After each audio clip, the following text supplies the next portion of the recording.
এরে আল্লাহর বান্দি, যদি তোমার স্বামীর গায়ে যদি ফোট হয়ে যায়, তোমার স্বামীর গায়ে যদি ঘাও হয়ে যায়, তোমার স্বামীর গায়ে যদি ফোট হয়ে যায়, আর ফোটটা পেকে গেছে, ফোটটা পেকে গেছে, রক্ত বইছে, খুন চুইছে, এই মতো অবস্থাতে তোমার স্বামী যদি তোমাকে বলে আব্দুল্লাহর মারে, এ হালেমা জায়েদা, এ খালেদা শুন, আমার এই ফোট পেকে গেছে বিবি রে, আমার এই ঘাটা পেকে গেছে, রক্ত বইছে, খুন বইছে, দয়া করে তুমি এই রক্তটাকে সাফ করে দাও।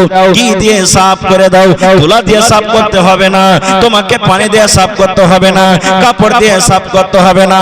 এরে ভালোবাসা বিবি, আল্লাহ রাব্বুল আমিন তোমাকে জিহ্বা দিয়েছে বিবি রে, এই জিহ্বা দিয়ে চেটে চেটে চেটে চেটে তুমি সাফ করে দাও।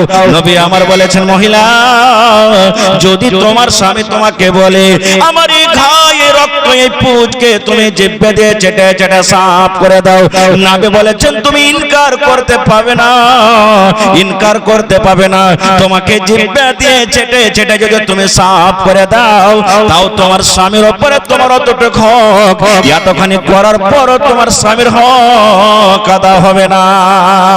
নারে তাকবীর! এতখানি ফজিলত দিয়েছেন আল্লাহুস সামাদ। তবে এটা মনে করিয়েন না যে আমি এই কাজটা করাবো। রাসূল উদাহরণ দিয়ে বললেন, যদি মহিলা তোমার স্বামী যদি তোমাকে এই কাজটা করতে বলে আর তুমি যদি করে ফেলো, তাও হক আদা হবে না।